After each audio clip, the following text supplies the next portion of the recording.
Hi, everyone. My name is Zisl Slepovitch, and I'm a musicologist and performing musician. I originally come from Minsk, Belarus, and I currently live in New York City for the past 13 years. Actually, last time I gave a lecture at the Hebrew University was 14 years ago. Right when I was about to move to the United States. So I'm a musicologist focusing on Jewish music and primarily Jewish music in Eastern Europe, which has been my interest since my adolescence and a way to rediscover my roots and identity, because as you might guess, I grew up in the Soviet Union, without any attachment to Judaism, to any Jewish roots whatsoever. And then it was some of my, just family stories and etc. So, and of course, my teacher, my mentor, I should rather say, the late Dr. Nina Stepanskaya of blessed memory, who's we conducted our extensive research fieldwork and archival work, primarily in Belarus and Russia in the late 90s through mid 2000s, after which she passed away, unfortunately, researching the music culture of the Litvak Jews primarily. And a lot of our fieldwork was jumping on the last car of that departing train, of that constant generational shift of people who remembered something. And then there was, decades of oblivion and erasure of historical memory. And we were very fortunate to record many dozens of people in Belarus, Lithuania, a little bit Ukraine, and to do an extensive research into multiple archives. One of them was the Pushkinsky Dom Institute of Russian Literature in St. Petersburg, Russia, which, among many other things, has sound archive, phonogram archive, in which there is a collections by Sofia Magid, an eminent Russian ethnomusicologist, who in the 1920s and 30s was going to Ukraine and Belarus and recording Jewish communities, Jewish musicians, singers, folk theater performers, and a bit of, and the archive also has a bit of a collection by Moisei Beregovsky, a better known contemporary of Magid, who did his very similar research at the same very time. Ironically, they never met in person, but Beregovsky's work got more of attention thanks to Mark Slobin's publications from the beginning, early 80s. However, Sofia Magid's work, despite the efforts of few professionals, including myself, never got due attention. So that the one part of what I'm going to talk about is exactly Sofia Magid's collection, because it gives us a unique insight into the sound world of the Belarusian Jews. Beregovsky did record some Belarusian Jews as well, but his recordings, to the best of my knowledge, did not survive. The only surviving recordings from Beregovsky's collection are of Ukrainian Jews from Podolia, and one other region, but not from Belarus. Magid did go to Belarus, and her recordings about 150 wax cylinders, which amounts to about 500 pieces that she recorded, including klezmer pieces, Yiddish folk songs, Purim spielen, and so on. Played by solo performers and ensembles, played and sung. So they constitute a rather unique, as I said, window, a unique insight into how actually the Belarusian Jews sounded like, because all these people either perished in the Holocaust or they survived somehow, but the communities were obviously destroyed. just no, a few years after those recordings were done. So while this was of unique interest to us as musicologists studying that culture, that was also of a unique interest to me as a performing artist. And these days it's not uncommon to see ethnomusicologists or musicologists performing music. It is actually rather common these days, as people who perform music take interest into in the deeper research, into studying all the background, historical background, theoretical background of the music that they perform. That's quite natural. And also the ethnomusicologists or musicologists who devote decades of their lives to researching certain subject, if they have the technical ability to play, they rather choose to play. And the question is, now, when we deal with the sources that have been lost, that have been abandoned for decades and sometimes centuries, obviously the big question is, how do we approach them in an appropriate and informed manner? How do we take them back on stage if we do? To me, it is out of question that it is a right thing to take whatever music you recover back on stage, either concert stage or theater or wherever it belongs. And there is so much of it. And also the 20th century has shown us, has been actually the time of revival. It's a big Renaissance time because it's a big lost time. 2 world wars, so much loss, so much pain for the humankind.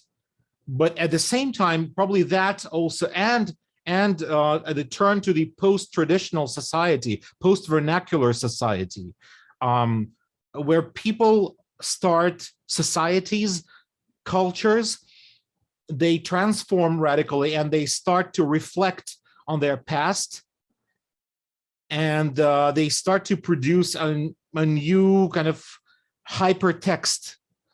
Now, if you're familiar with Yuri Lotman's philosophical writings, and he's using those 3 levels of subtext, text, and hypertext of culture, basically saying that every culture is being reborn, regenerated via the constant process of having these archaeological layers of subtext, that archaeological past, and the present, where everything mixes and exists on the crossroads of culture, civilizations, and informational crossroads, and the hypertext, that's something that is being born from that and being emerged from that. So clearly the 20th century has been that for many cultures all over the world, and even more so, or in the full extent, so for the Jewish culture, or cultures, should I say.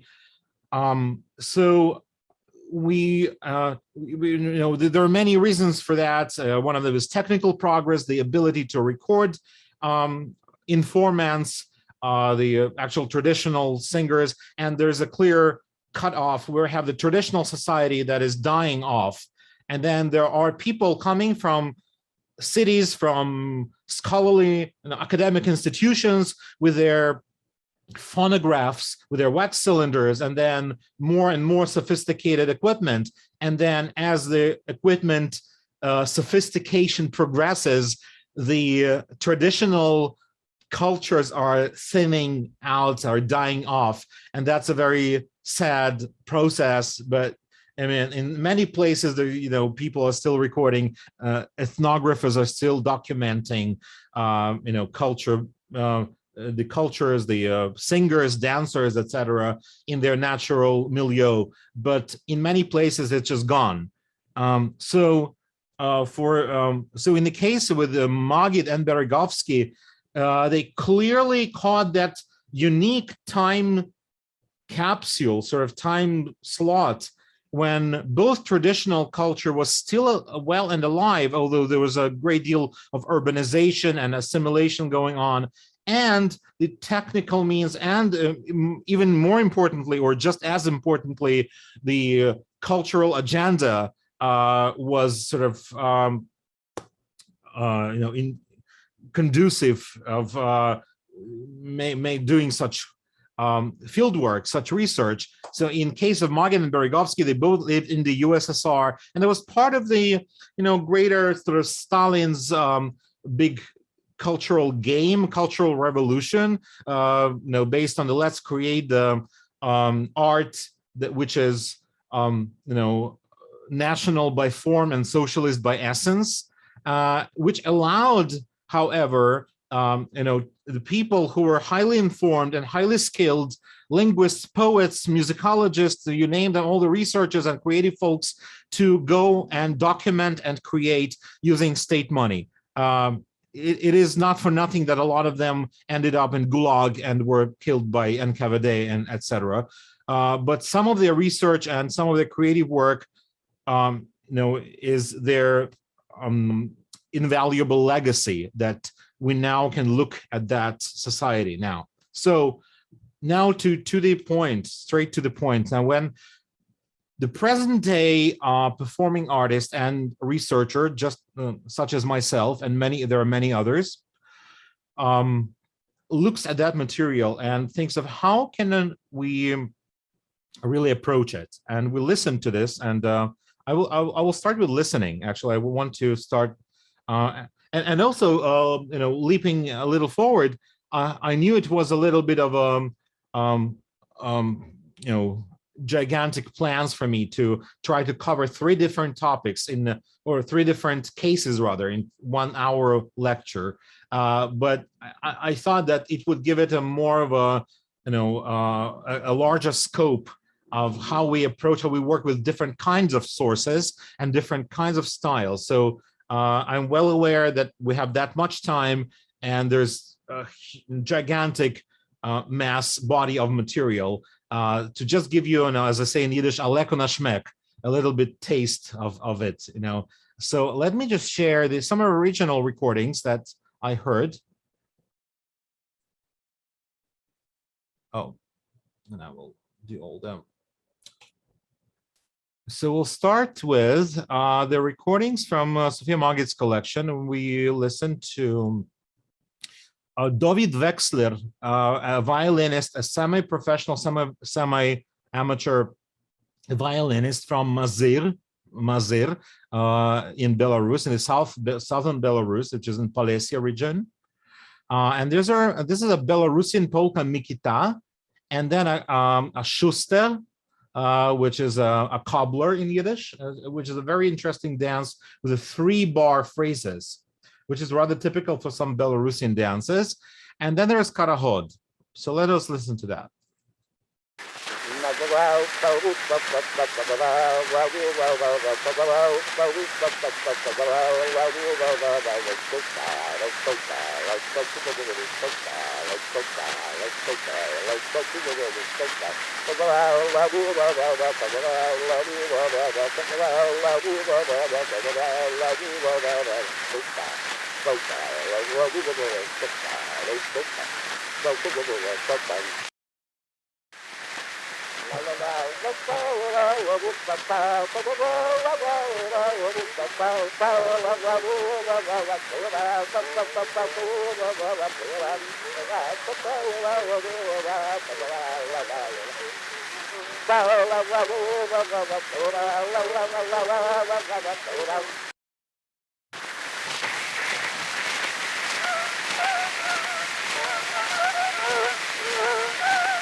So there's something that we learn from those recordings. There's so two of the tunes he chose to sing, and then one of them, that's the same person, and then he played the other tune on the fiddle.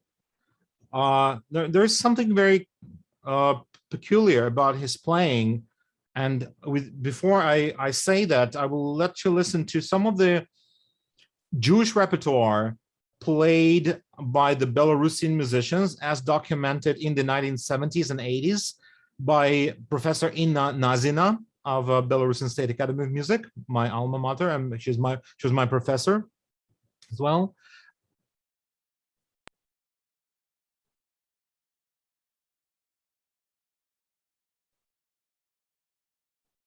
Just the hard drive is starting. I'm sorry, it's just a little lag. First is Żydowska, so the Jewish dance.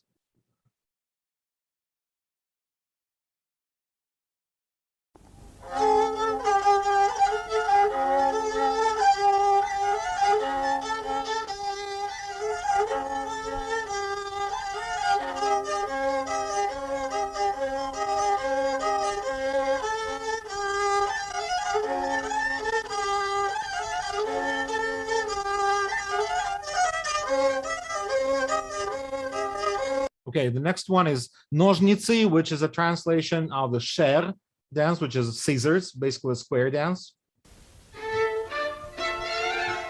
That was a very popular dance, very popular piece.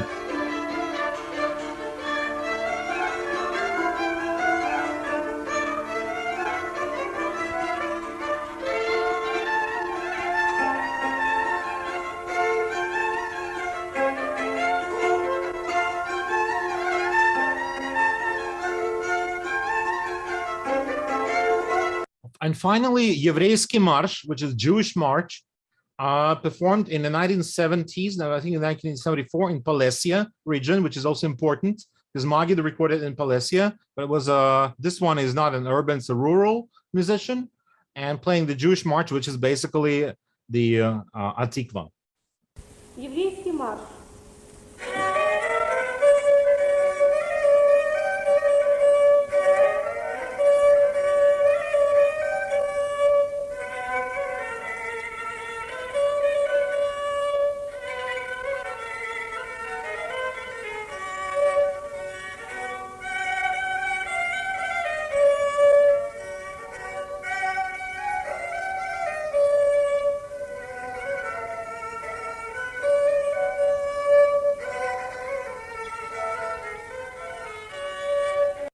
Okay, so what we hear, what are the common features of the recordings of that? David Wexler, for example, from the 1934, 1938, and the Belarusian musicians who hear the tsimbali, the hammered dulcimer, and the fiddle, and then fiddle solo. We hear a lot of drones, string drones. We hear the intention of the musician to give their instrument as bigger, as kind of more resonant of the sound as possible, and to fill the entire space with that sound. That is the intention, and this is the kind of sound model which stands behind a lot of music making and sound making on a more general plane in Belarus, and which is obviously connected to the ecology of the place, which is hardly any hills, no mountains. It's a landlocked country, and so the musicians, not necessarily musicians, the people, the folk singers, folk players, their intention is to let their sound fly as far as possible, and for that matter, they're using the other sympathetic strings, but more commonly just they're using the neighboring strings on the string instrument to let them ring. And for that reason, Belarusian tsimbali, unlike the Hungarian cymbalum, does not have the damper. It should ring, and you heard in this recording, in the Nożnicy recording, that tsimbali was ringing, and that is the whole idea, to make that sound rich. It might sound to an untrained ear, or to an ear of an outsider, it might sound sort of dirty, a dirty sound or an earthy sound, but that's exactly the intention, which we also find in the musics of many other similar, ecologically similar cultures, like Irish music, for example, or American folk music, say from from Seattle, from from the mountain region, from not from mountain regions, but from Appalachians. You kind of find that intention in their sound. So fast forward, when I started working on this with the Minsk Capella, which at the time was my three-piece band in Minsk, which had a alto cymbali, was a rather large body cymbalum without damper, so it's a Belarusian cymbali, a cello, which also I encouraged the cellist to use as much resonance and neighboring strings to let them ring, and me on the woodwinds, on the clarinet, folk flutes, and vocals.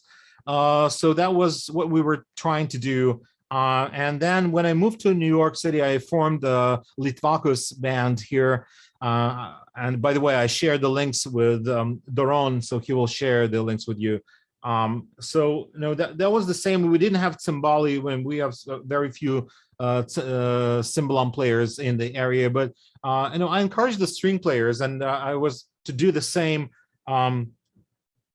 And specifically Craig Udelman, with whom I worked for many years, he now moved to Berlin.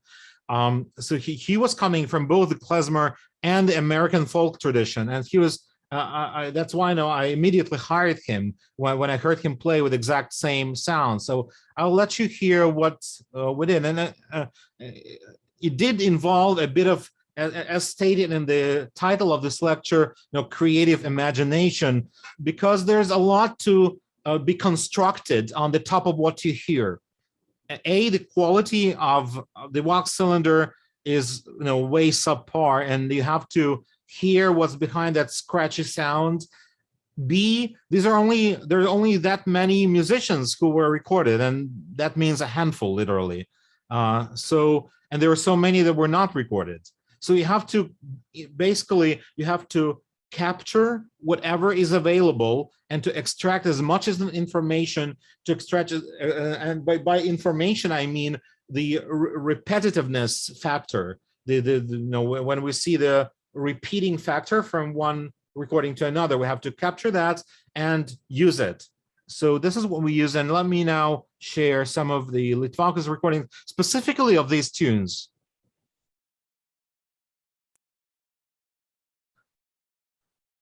So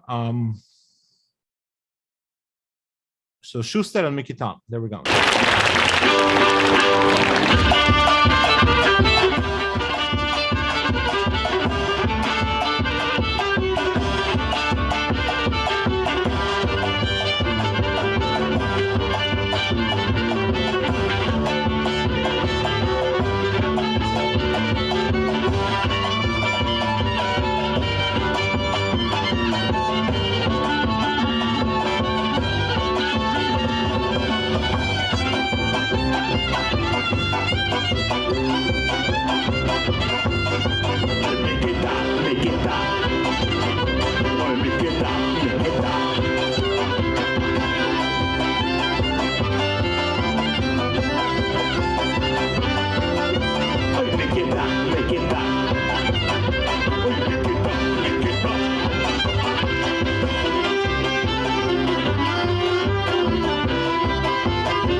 so you kind of get an idea now. I have to now to move to another subject, but the again, the idea is so the reality then that we have also we also faced is that you know at the end of the day you get on stage, either that be a club or a concert hall or a big festival like this that was a Lviv Class Fest in Lviv, Ukraine in 2017, and you have to entertain ultimately. So and you have to get people moving because that was a very happy music that kept people on their feet. It was music played at the simchas, at the weddings, at the celebrations.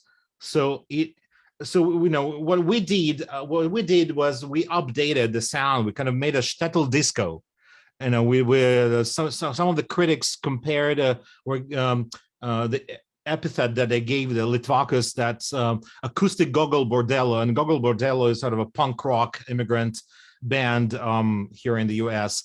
And I think that's the idea, and that's obviously one of the ways to approach it. And that's not the only way we do. Obviously, we do many other ways. We approach it in many other ways, but I think shtetl disco sort of is basically what conveys the vibe of that music. It's ultimately happy music that makes Chosen Kale, that made the couple happy, and that's the mitzvah. So that's fulfilling the mitzvah. And we played this music also at the weddings, from South Carolina to New York City to elsewhere. We didn't do a lot of wedding business at all, but when we did, and specifically the reason why they called us to do, when one was this a few Sundays ago on a Memorial Day on May 30th, is specifically because people love that music and people love that sound, and because it carries something deeply authentic, but also it's modern. And I think that's what does. So speaking of anything that you put on stage or on theater being ultimately a piece of entertainment, I'll move to two other topics right now. And the next one is the Kishaf Macherin, which was probably one of the biggest hits of Yiddish theater ever. It was written in the 1870s by Avram Goldfaden, the father of Jewish theater, in Botoșani in Romania. And that piece was originally called the Kishaf Macherin von Botoșani. So basically the sorceress from Botoșani. And it was, the whole story behind this operetta is a Jewish Cinderella.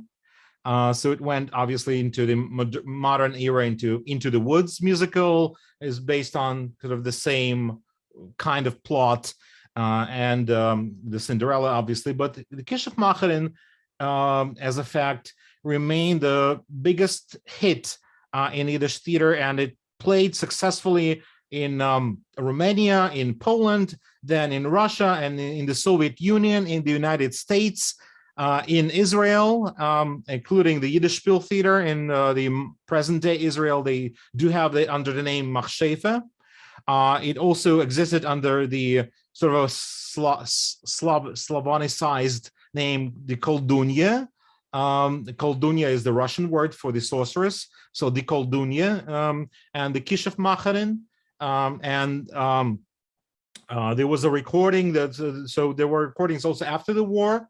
So in the night in Bucharest, in the State Jewish Theater, Teatrul Evreiesc de Stat, with which I had a chance to work for several years in partnership with the National Yiddish Theater Volksbühne from New York, coming over and musically directed by Zalman Lotek, the artistic director of the National Yiddish Theater, and directed by Motel Didner, who also serves as an associate artistic director of the Volksbühne. So that has been my immigration-long partnership with a company with dozens of productions together. The latest of them being Fiddler on the Roof in Yiddish, in the Shraga Friedman's translation, which ran off Broadway for a year and a half. So the Kishaf Macherin, was a very obvious idea to implement and to put it on stage because it was such a hit. And even among our respondents in Belarus and Lithuania and Ukraine, people would recount the Kishav Macher in the Koldunya, the one number everybody would remember was Kim, Kim, Kim Zimmer, die Tochter meine. That was the spell, the song, the spelling song by Bobbe Yachne, by the evil witch. So that's one song, but the operetta itself offers a wide gamut of styles. It's a very delicious pastiche, musical pastiche, and when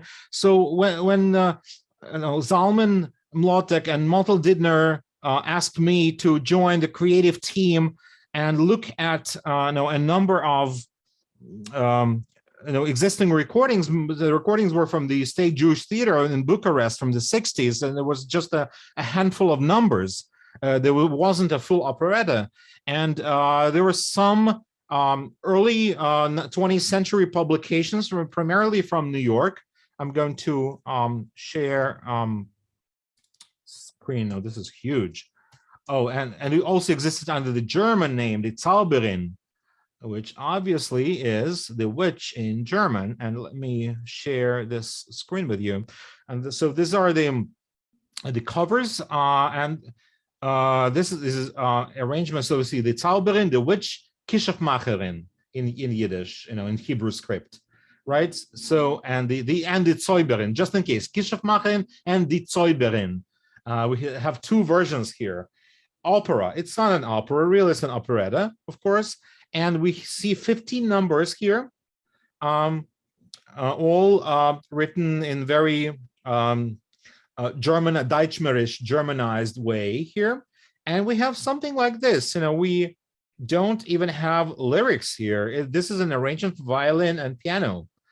So Babkelach tam pam pararam tararam tararam pam pam pam param. So it does convey the melody, but of course and that or Hotzmach couplet again yam pam pam param pam pam pam pam param pam para pa pa pa pa param, and that's a Viennese waltz. It's something very upbeat, something from Vienna. Now, and the Babkelach is something very Slavic. We hear the Russian song here. Hey, se babkelach, koit, hey, etc. There, when the scene in the marketplace, and the Mirrorless Erklärung, mirrorless confession. Now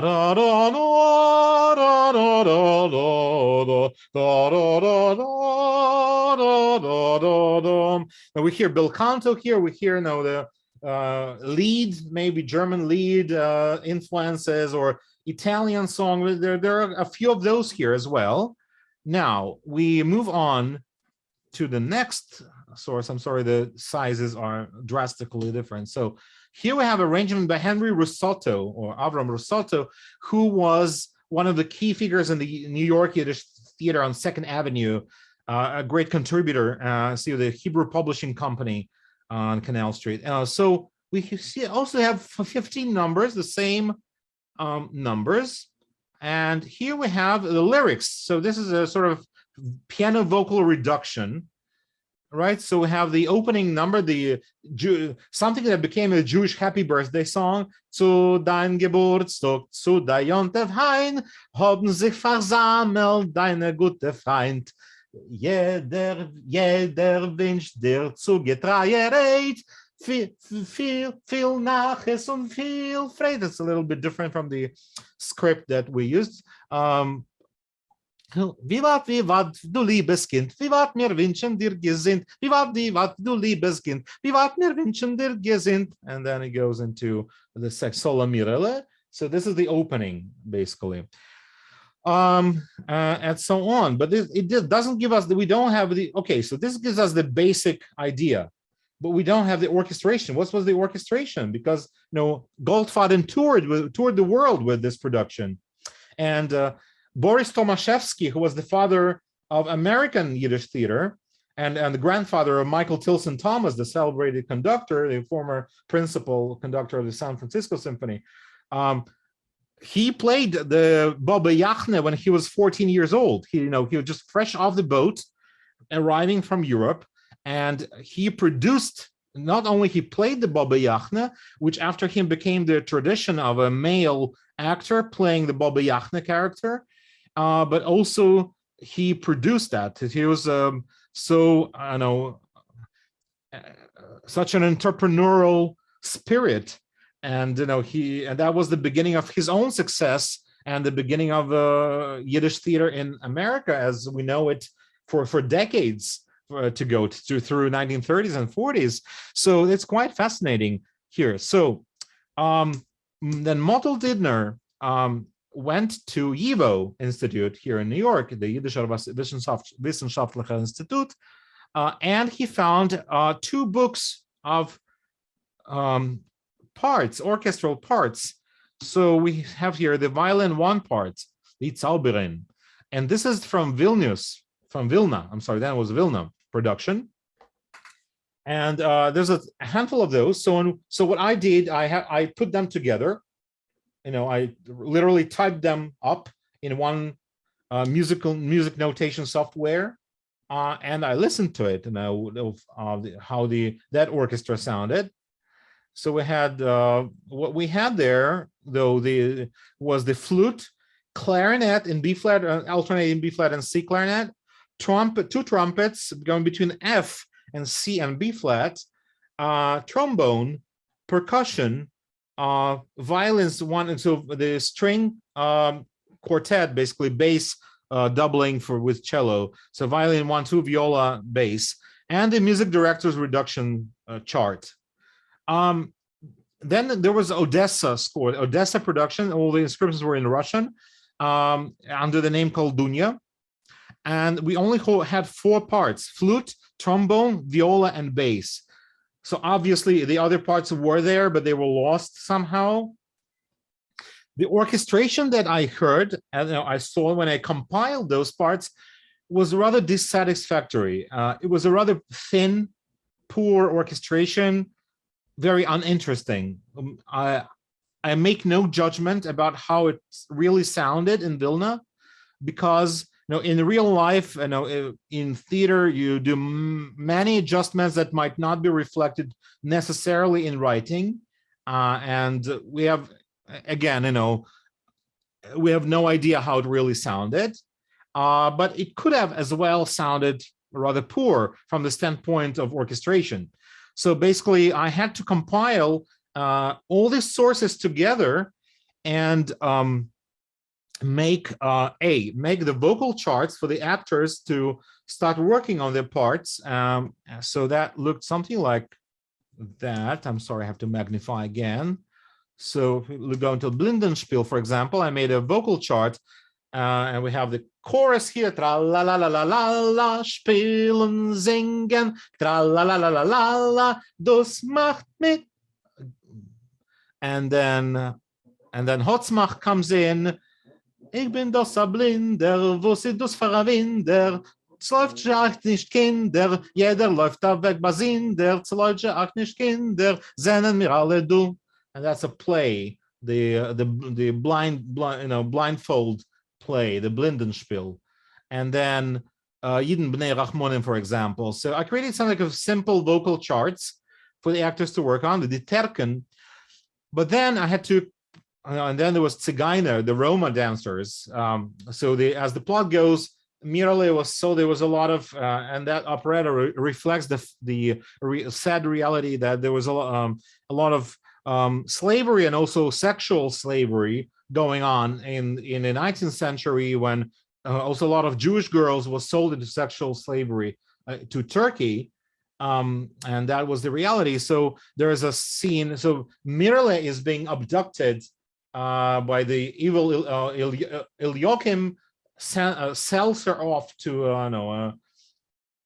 an entertainer or a slave trader from Turkey, and she ends up in the marketplace in Istanbul, and she's doing her, she's basically like a monkey, walking monkey, entertaining the crowd, and her owner collects money for that, and then she's being liberated back to her beloved Marcus. That's the love story. So I put it together, and it looks something like this. This is the score, and with an introduction written by Zalman Mlotek to this latest production of 2019. But then the actual score of the intro began later, and it was Roman Smirle. Here it is. So, for example, in Roman Smirle, I found it is such a let me find actually. I think that there is. I prepared here.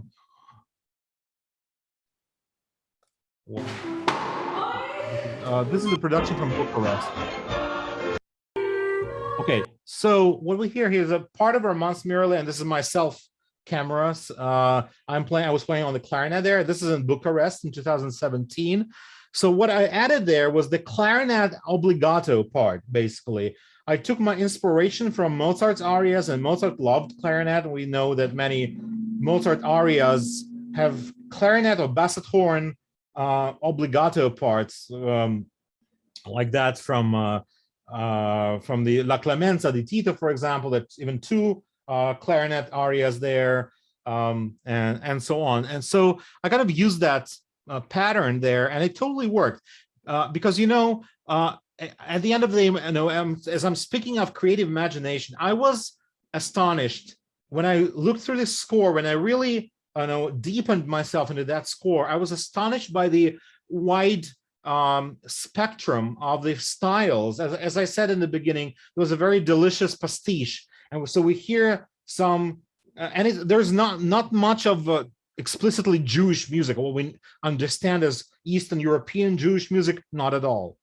It's a kind of general European music. We can say European operetta. Yes, Kalman's operetta. Sure. Maybe Offenbach. Sure. You hear that. You hear it there. Mozart. Yes. Roman Smirle. We hear Mozart clearly.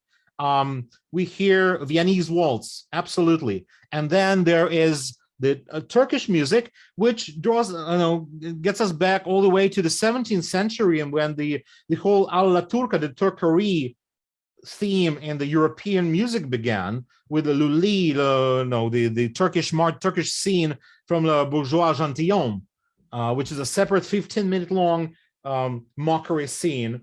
I will not go into that. I know I prepared a whole separate lecture on the Turkish scene, Turkish theme in European music and the Jews. There was a very strong connection there. So I had a lot of kind of artistic license and a lot of space for imagination and the ways to use it. So let me share with you this piece from Roman Smirle, and what the obligato part that I wrote that was never there. The clarinet parts in the Vilna production, as I said, were rather poor, uninteresting. And here it is. Here's what it is.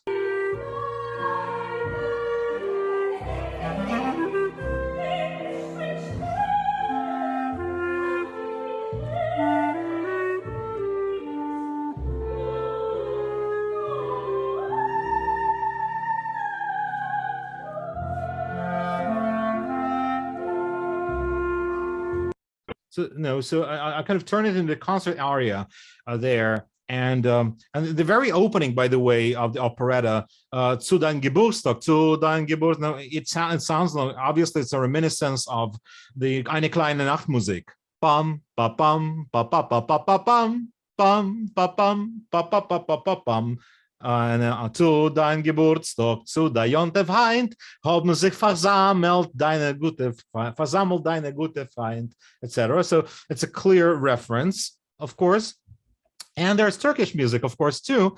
And I was absolutely not satisfied with this sort of Roma dance. Let me share screen again. Here I go back to, so the Zigeuner, right? Yam pam pam. I mean, I have, I will sing to you because there is no recording. Yam pam pam pam, ba da ba da ba dum, ba da ba da ba dum, ba da bum bum. Yam pam pam pam, ba da ba da ba dum, ba da ba da ba dum, ba da bum bum. Yam bum ba da bum ba da bum bum, ba da ba da ba dum, ba da bum bum. Yam bum ba da bum ba da bum bum, ba da ba da ba dum, ba da bum bum. Yam ba da ba da ba dum, ba da ba da ba dum, ba da ba da yam pam pam pam, etc. It's very repetitive. It has nothing to do with any of the Roma traditions that we are aware of today. it's as oriental as many oriental moments in the, say, Glinka's operas, great operas, nothing against them, but just speaking of the traditional cultures, or Borodin's operas, or even the Rachmaninov, who have a lot of this kind of orientalism, not in the modern meaning, but in the 19th century meaning, sort of stylization of the oriental, so foreign cultures there. So I'm sorry I had to discard this. I could not put this on stage, and we totally agreed with Zalman Mlotek. It was not fit. So for our for the production of 2019 specifically, I'm not sure if I have it here. Yeah, the Turkish music.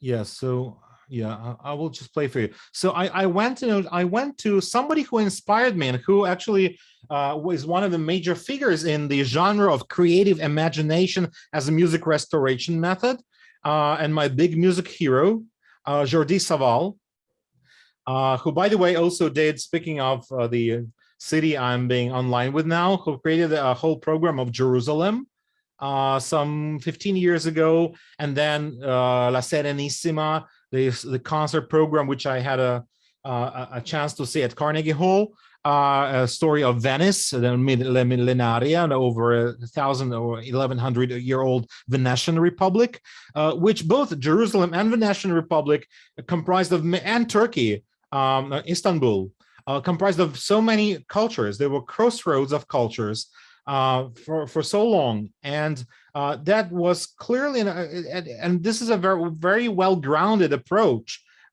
because you take what existed there and what was Goldfaden's inspiration, what Goldfaden could actually hear in the late 19th century in Romania, which was a crossroad itself, and Turkey was right there. Black Sea is in Romania. Also, you go to Constanza, it's in Romania. It's a Black Sea, so it's bordering with Turkey via Black Sea, and so Jordi Savall took the book of the Maqams. Let me just a second. I apologize. Okay, so from Dimitri Cantemir, who was a Romanian Turkish musician who moved to Istanbul and left a book of his musical writings to us. So this is what I heard and what inspired me.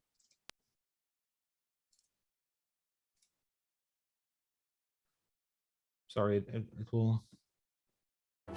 Okay, where? I'll start.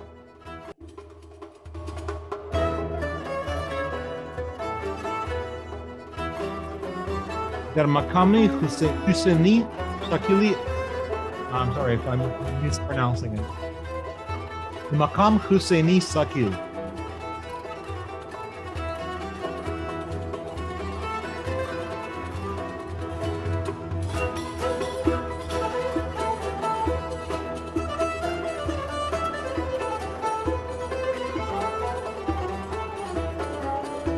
Okay, so I took it to, I included that maqam in our production, and there's the Turks choir, and there's a part of a rehearsal that you'll see from that production.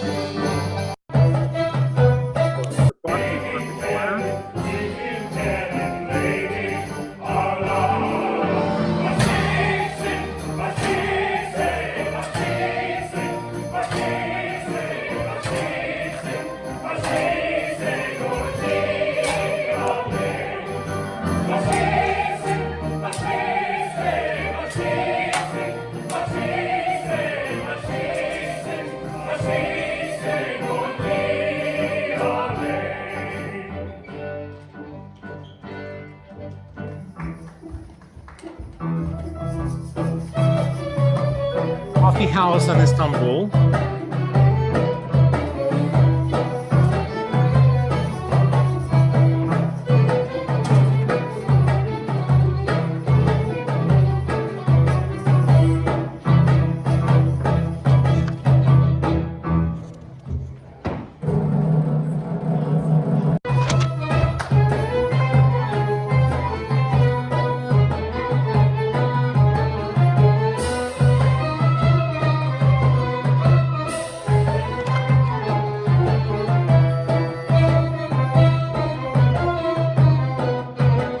Okay, so you get the idea. So it was incorporated there, and it's a really, and as I said, it's there are many styles and there, and it was really a pleasure to be working on that. It gave me a lot of sort of creative license, which I obviously use very carefully.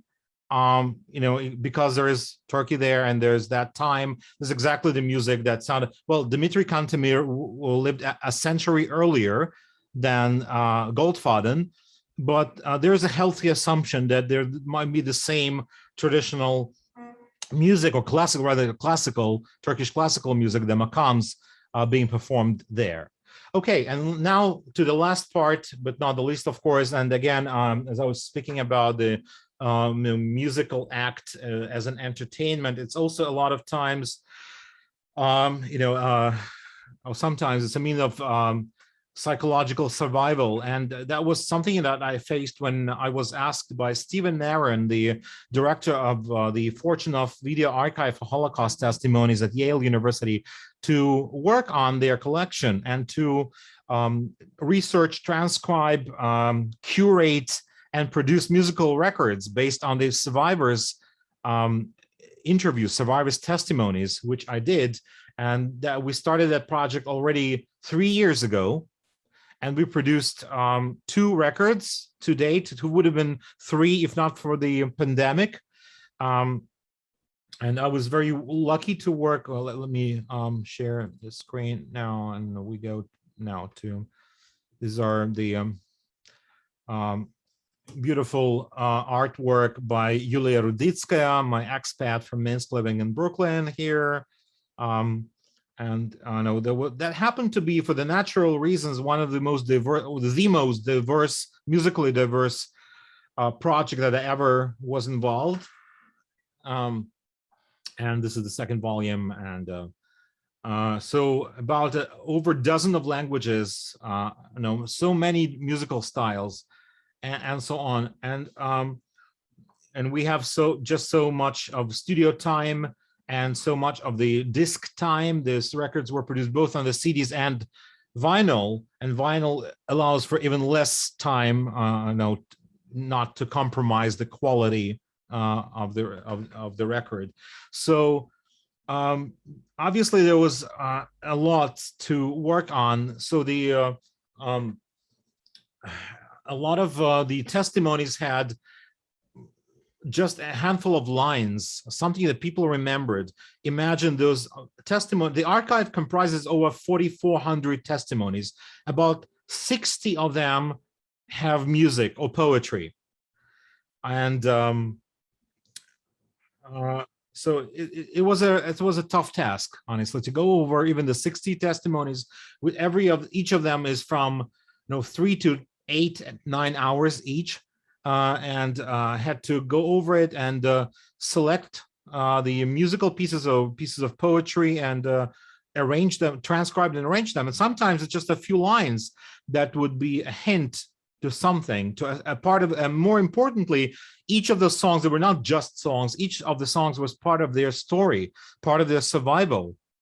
So I will give you several examples of what I had and how I approach it. And I must, at this point, I must mention my wonderful collaborators.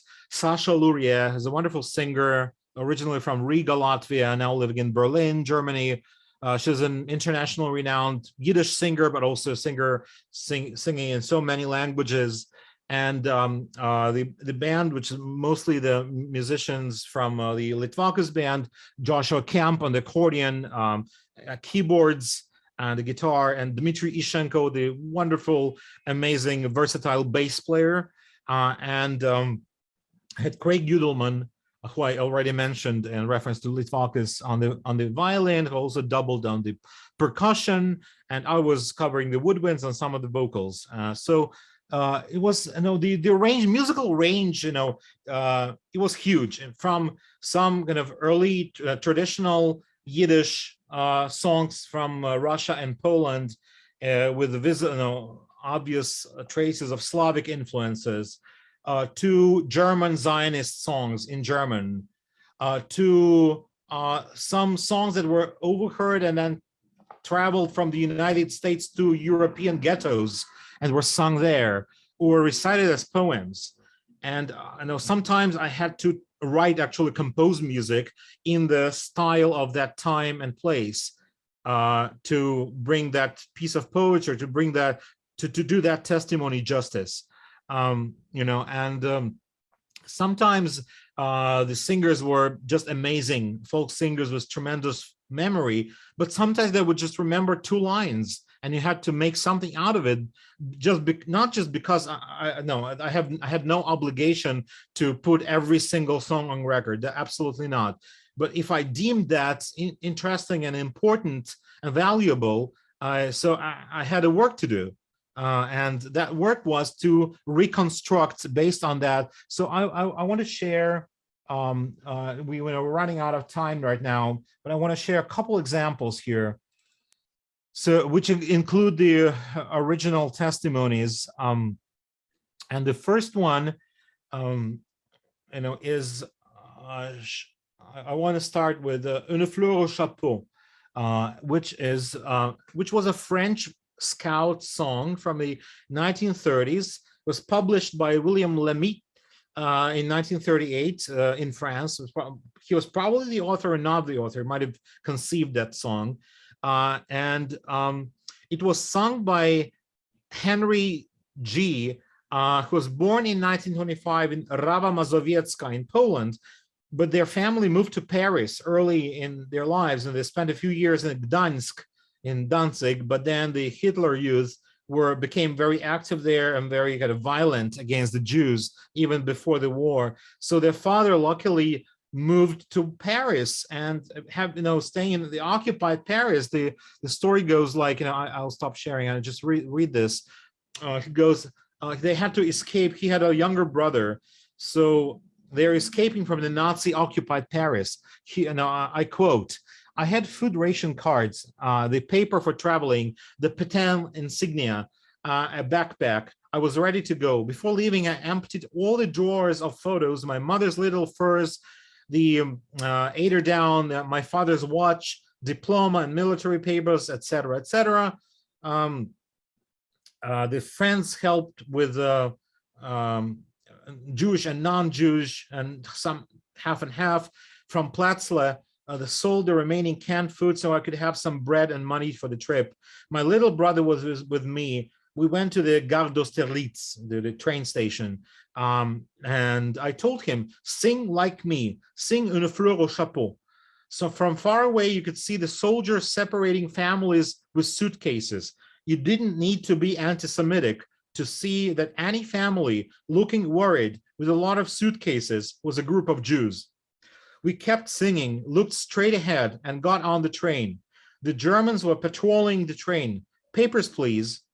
I told my little brother, who was 14, okay, you sleep and leave everything to me.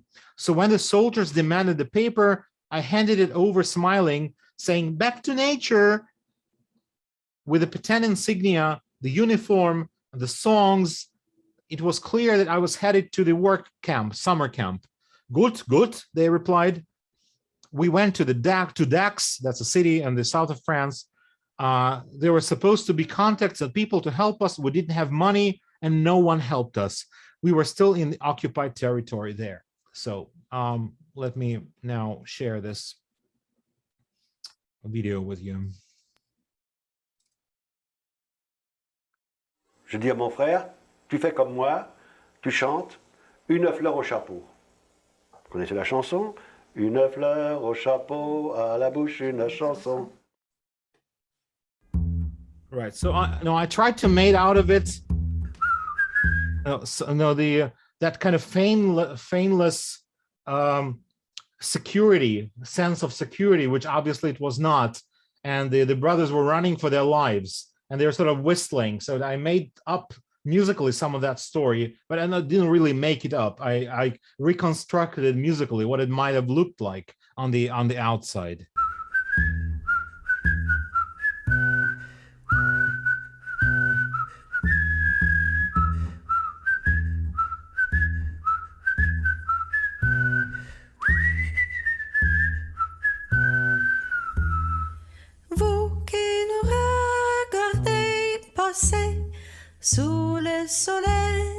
sous l'orage.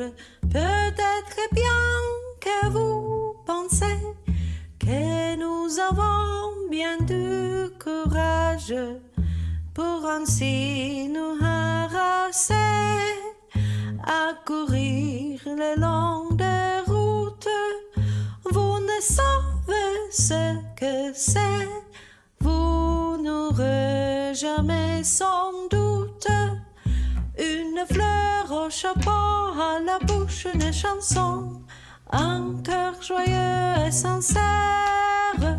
Et c'est tout ce qu'il faut à nos filles et garçons pour aller au bout de la terre.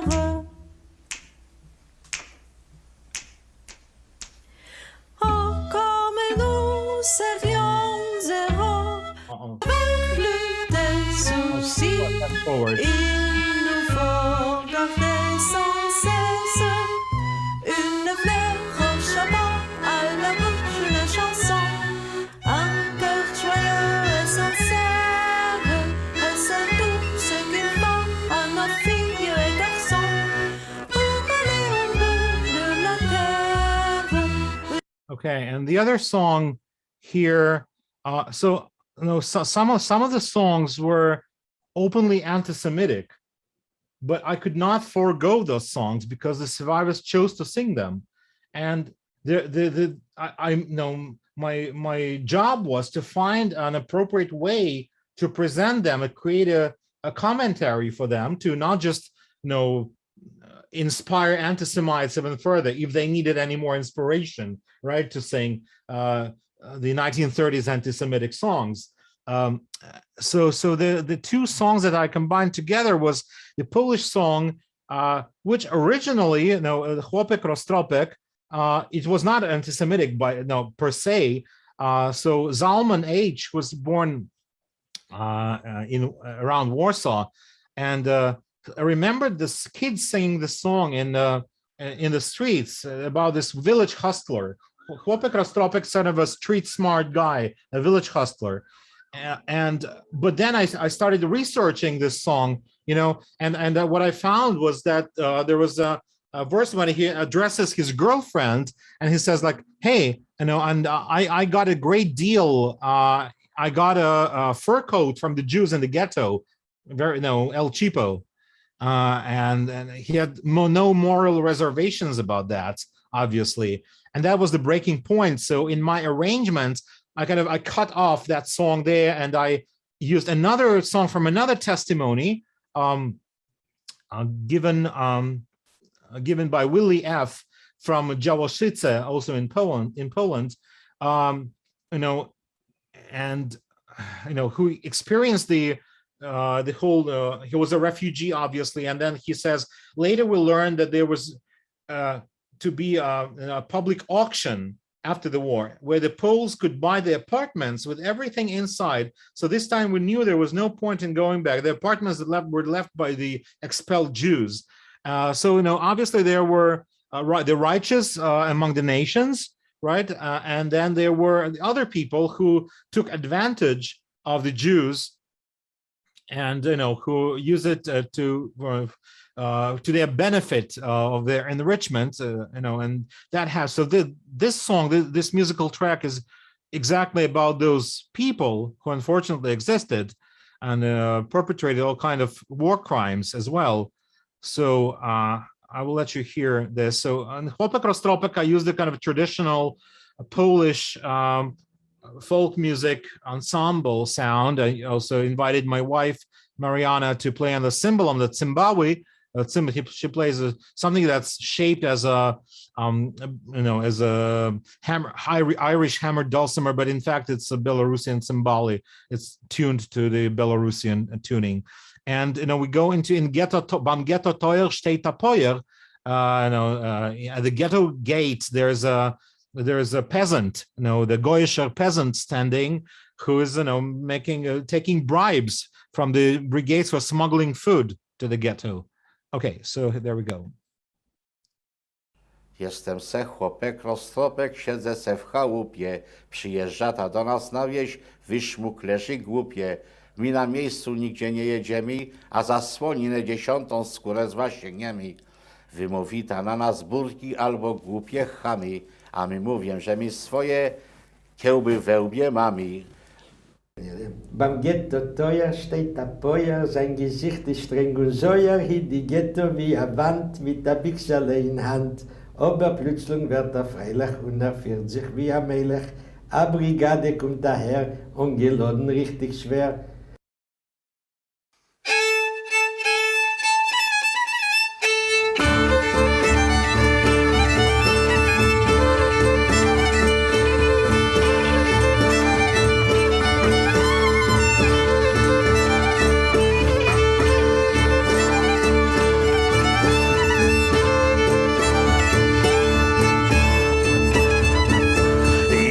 Chłopek, roztropek, mieszkam se w chałupie. Życie nie jest takie jak w Warszawie głupie, bo nam chłopom dzisiaj na wsi dobrze się powodzi, a was w Warszawie drożyzna niedługo zagłodzi. Wywieźli z tej Warszawy meble i ubrania, także nie ma ta nam nic już do sprzedania. A my wasze fortepiany w stodołach trzymamy, bo na tyle różnych gratów już miejsca nie mamy.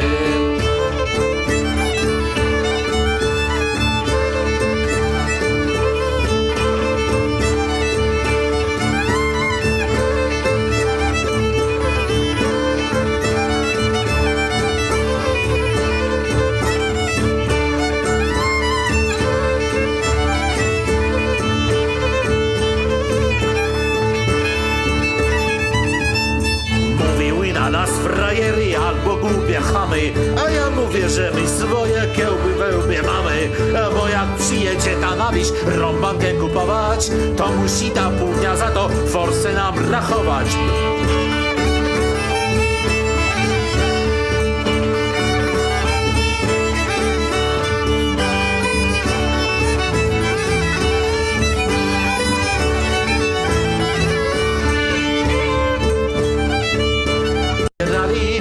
Chłopi sobie sieniki forsą napychali. Myślę sobie, to ci czasy, jak to piorun liśnie, jak ja zobaczyłem Kasię w jedwabnej bieliśnie. Nie wyśmiewaj, mój Wojtusiu, boś nie lepszy przecie, boś sobie niedawno futro kupił w getcie.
With the existing time limitation, I have to stop here, obviously, and I fully realize that I barely scratched the surface, but I kind of tried to, as I said, to give you an insight from a view from different angles, very different projects, musically, stylistically different projects, methodologically different projects, which all of them, however, suggests some sort of,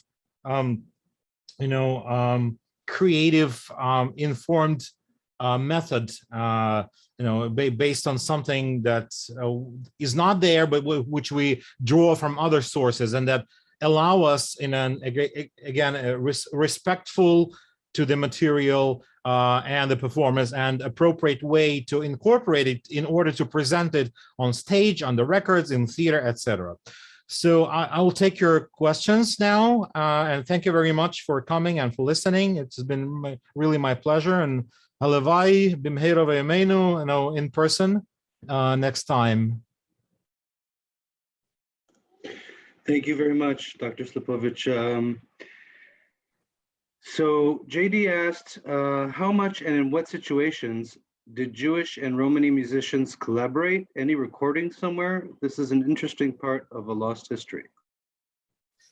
There's been a rather vast history of such collaboration, and not only Romani, but also other non-Jewish musicians, Ruthenian musicians and Belarusian and Ukrainian musicians, and whoever was around, musicians found that we were finding each other by their being the same at a very low social stratum, and there were even mixed marriages of Roma and Jewish musicians around early 20th centuries, early 20th century.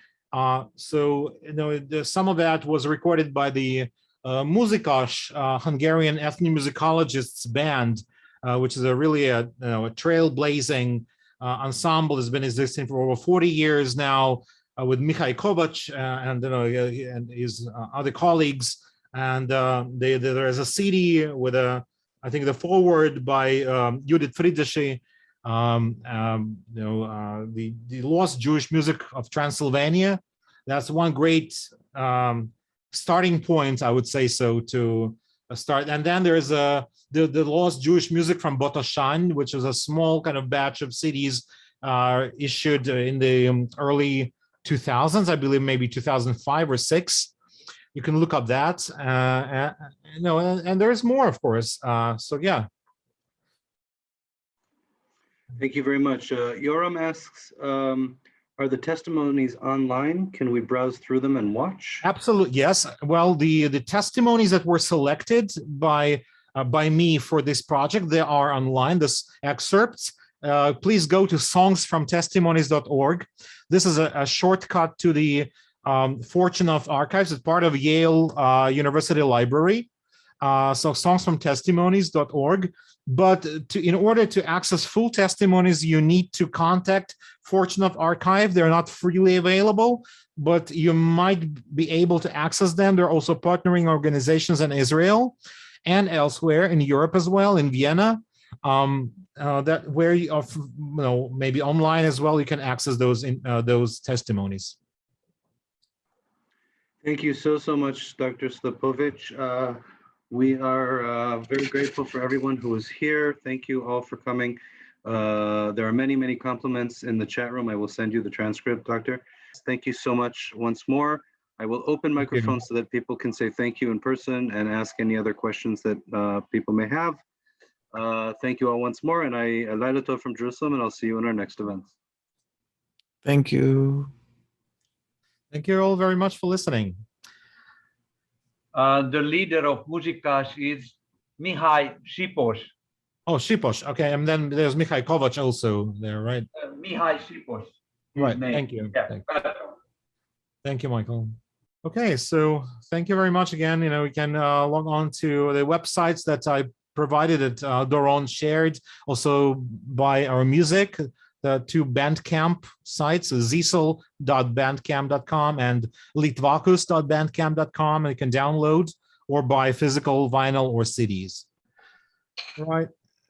Well, and if somebody says they missed part of the lecture, you can watch the recording later. Thank you very much again. Thank you, Doron. Thank you, Israel National Library. Thank you all once more. Yes, definitely you can watch the recorded events on our website. I just put the link in once more. Thank you all. Thank you, Dr. Laila Tov. Thank you, Laila Tov.